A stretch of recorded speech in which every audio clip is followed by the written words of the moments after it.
Number 1. The Gladbeck Hostage Crisis. Her expression says it all. This was 18-year-old Silke Bischoff.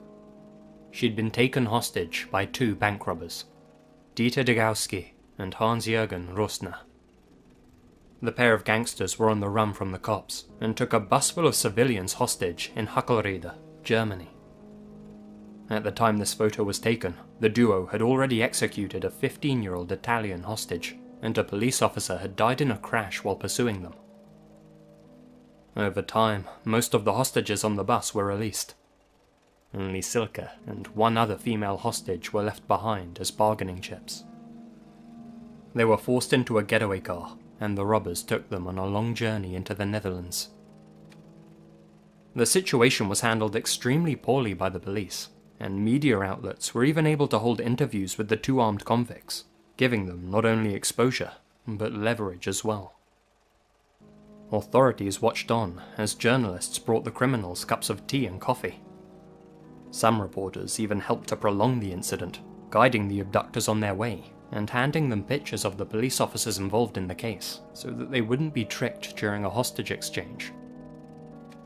During an interview, one reporter even asked Silke, "What's it like to have a gun held to your neck?" The ratings were through the roof. Near the end of the whole ordeal, a police cruiser rammed into the robbers' escape vehicle, rendering it immobile.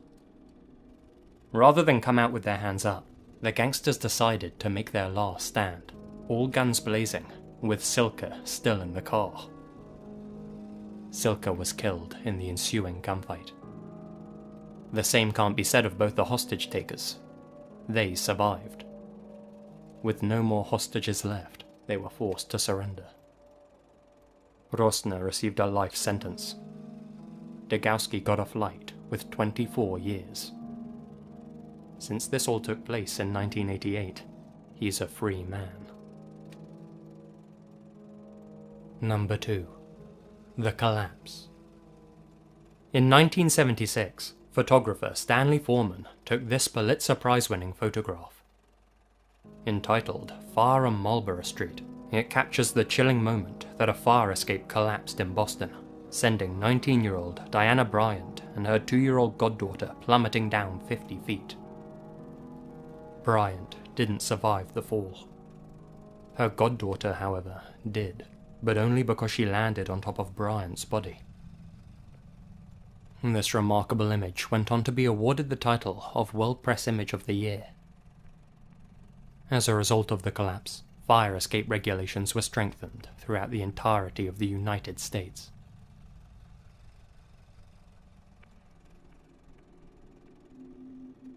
Number 3. The Anniversary Crasher.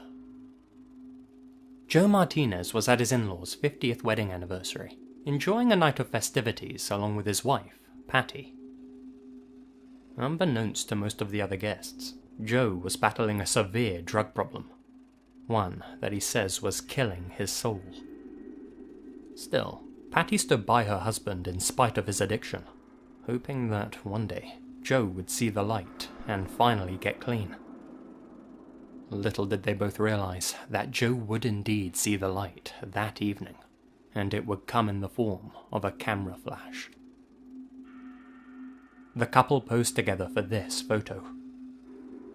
At first glance, it's a fairly ordinary image, but something appeared alongside Joe, which wasn't there when they took the picture. A dog-like face leering over his shoulder. There were no dogs at the party, no animals of any kind, and the creature didn't appear in any other photographs taken that evening. Nobody at the event remembered seeing anything even remotely resembling it. By all accounts, it shouldn't be there. The couple themselves truly believe that it's a demon. Believing that it was following him, Joe took this photo as a sign to finally kick his drug habit. "There's good and evil in this life," said Mr. Martinez.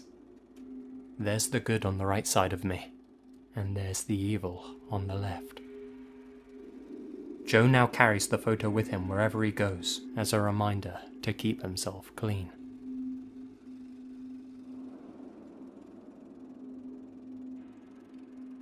Number 4. The most sinister wink of all time. And that's what many people believe this is, at least. The photo was taken just after Lyndon B. Johnson had been sworn in as president on Air Force One. In the foreground, you can see a grieving Jackie Kennedy. Her husband, JFK, had just been assassinated. His blood and brains were still on her coat. There's obviously a somber atmosphere on board the jet, a sorrowful expression on every face. That is, with one exception. As Jackie mourned the death of her husband, LBJ turned to one of his longtime cronies, Texas Congressman Albert Thomas. He gives LBJ a secret wink and smile, not realizing that Cecil Stoughton, the White House photographer, was taking a picture of the scene. According to the man in charge of Air Force One at the time, President Johnson's behavior on the flight was, quote-unquote, obscene.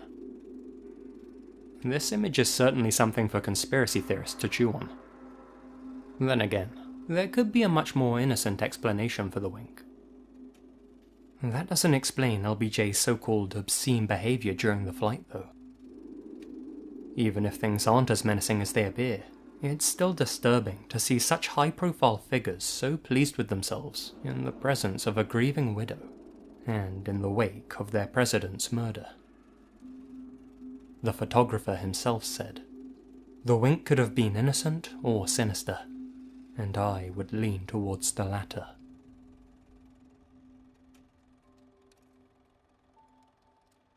Number 5. The Tinder date. People have mixed opinions about Tinder, but I think the majority of us agree that it's not the best place to go looking for long-lasting romance. Still, millions of people use the app for hookups and dates all the time. Problem is, when you're interacting with someone through a screen for a while, it's easy to forget that the person you're talking to is still a complete stranger, and agreeing to meet that stranger is, unfortunately, not completely risk-free. It was August of 2014, and Warina Wright, a New Zealander in her mid-20s, was in Australia for a friend's wedding. The Gold Coast was providing her with both sun and sea, but something was missing. She opened Tinder to secure the final S. She matched with a guy that she thought was cute, Gable Tosti, a self-proclaimed Gold Coast playboy. The pair met up, and Warina agreed to go back to his apartment, alone. A decision that would cost her her life. This is the last image taken of Warina while she was still alive. Audio recordings found on Tosti's phone revealed that she was begging for him to let her go home. Tosti refused to let her leave, saying, "I would, but you've been a bad girl." Later in the recordings, guttural choking sounds could be heard, as if Warina was being strangled. At various other points, he threatens to knock her out and push her over the edge of his balcony on the 14th floor. Well, the exact events of that night remain unclear, but at some point during the early hours, Warina either fell or was thrown from the apartment's balcony. Her body was apparently folded over on itself. There were indeed red marks around her neck, indicative of strangulation. It was originally alleged that Warina was so scared of her date that she tried to climb down from the building to escape him. After she fell, Tosti called up his father and asked him, "Why does this keep happening to me?" CCTV footage showed him walking around outside the apartment, eating a slice of Domino's pizza, only 5 minutes after Warina's death. Tosti's legal team managed to convince the jury that he had locked Warina out on the balcony for his own safety. Her death was not Mr. Tosti's fault, since he had used reasonable force to subdue her after she became aggressive. The fact that she fell was her own fault. Ultimately, he was found not guilty of both murder and manslaughter. Not satisfied with the result, the coroner reopened the case in 2016. And that's where things stand today. Number 6. Chris Kremers and Lisanne Froon. In 2014, 2 young Dutch women disappeared on a hike in Panama. 10 weeks later, after an intensive search, some of their bone fragments were discovered, along with their phones and one of their cameras. On it were a series of photos chronicling the final days of Chris Kremers and Lisanne Froon. Here are those images. Things start off as you'd expect, with the girls cheerfully posing for the camera at various points along the hiking route. Lisanne continues to take pictures of Chris as they move deeper into the jungle. Then, the pictures stop abruptly. 8 days later, about 90 photos were taken in the early hours of the morning. 87 of them were apparently of near complete blackness. They still haven't been released to the public. Of the 3 that have been released, 1 was of this patch of earth. 1 was of this, potentially a marker that one of the girls had made. The final discernible image was a close-up of the back of Chris's head. Her temple appears to be bloody. Some think that they were using the camera's flash to signal for help. Others think that they were using it to light their way as they navigated through the wilderness, to make sure that they weren't walking in circles. In their weakened state, perhaps they were using the flash to scare off predators. At this point, they would have been starving, dehydrated, and completely disoriented. After checking their call history, investigators learned that the girls had tried to make over 80 distress calls. It also became apparent that the girls were desperately trying to conserve their battery power. Lisanne's phone died on the 5th day in. Chris's phone was switched off for the last time at 11:56 PM on the 10th day. It's likely that Chris died on day 8, hence the bloody photo, and Lisanne took her phone in hopes of finding a signal. That would explain why, after day 8, the wrong pin was repeatedly entered into Chris's phone, and the device remained locked. The main theory at this point is that in the darkness, the girls somehow became separated. Chris fell, hit her head, and died as a result. Lisanne may have taken the rest of the pictures to mark the way back to Chris's body, hoping that the authorities may be able to use them to find her remains. Does it sound like I'm speculating a lot? Well, that's because I am. Nobody knows the exact fate of those girls during and after those 10 days. There are, of course, many theories flying around, and even some evidence that may suggest foul play. It's possible that a local guide with a history of inappropriate and aggressive behavior may have led the girls deep into the jungle. Then, when they fought off his advances, he may have left them stranded in the wilderness. Whatever the case, it's hard to imagine being lost in the jungle for 10 days straight. No food, no water, and no phone signal. These last, dark images give us a sense of the desperation those girls must have felt. What a nightmarish scenario.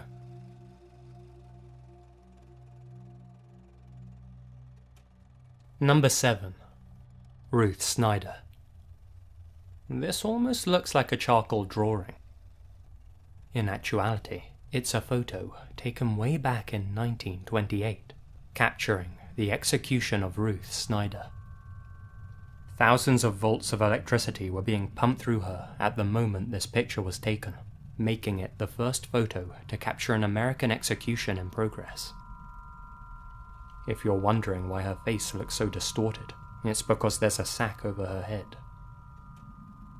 In a way, the graininess of the picture gives it a truly haunting, otherworldly quality. When you realize that this is actually the picture of a woman during her last painful moments of existence, well, it's unsettling to say the least.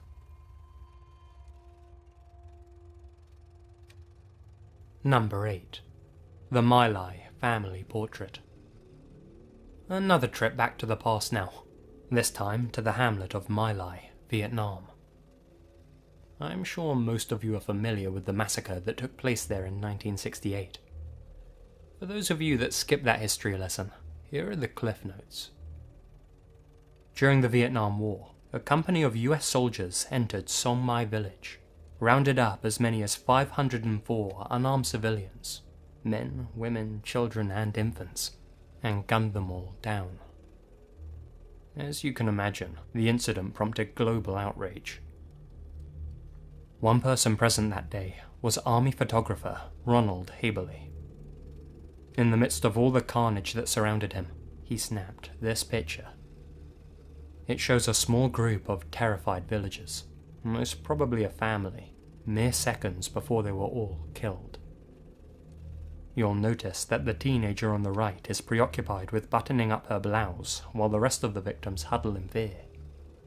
That's because some of the soldiers had just had their way with her. When the soldiers assaulting them noticed Haberly in his camera, they quickly stopped what they were doing. Haberly took his picture. Then, as he walked away, he heard the distinctive sound of an M60 going off. He turned to see what had just happened, and, out of the corner of his eye, he saw the group of villagers he had just taken a photo of collapsing to the ground. They were dead. Only one of the soldiers that took part in the massacre was convicted of any criminal offences. He was originally sentenced to life, but ended up only serving 3.5 years under house arrest. Haberly's photo is not only a reminder of the extreme cost of war, but also the dark depths that humans are able to sink to.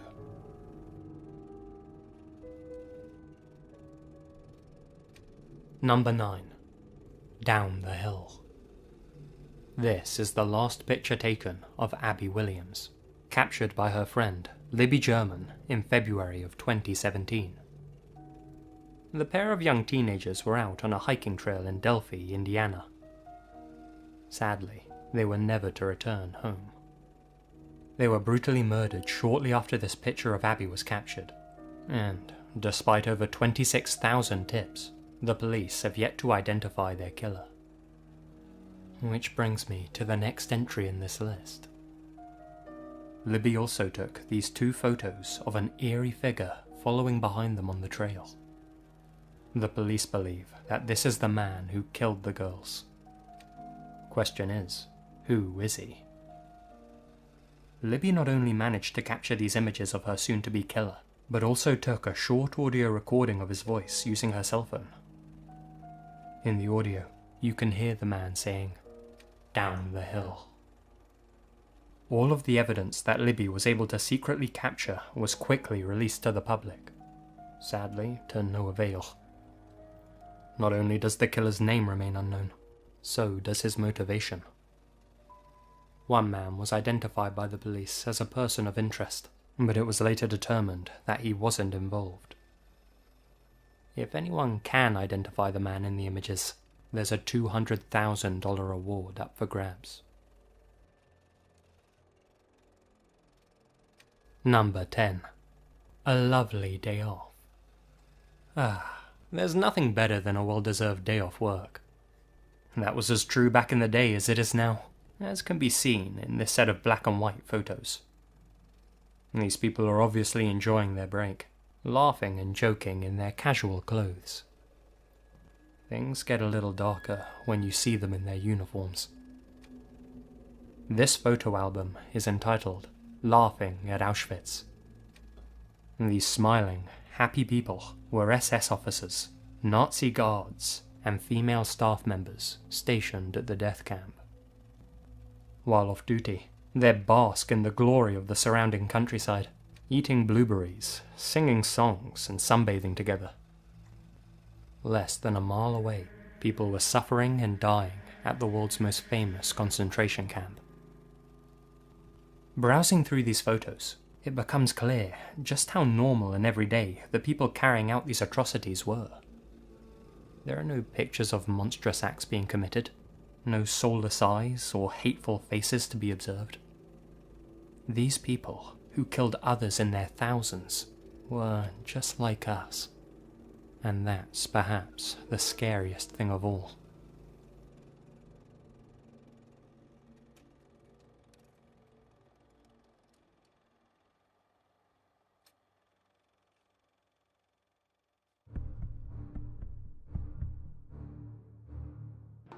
Hey guys, Lizzie here, and thank you very much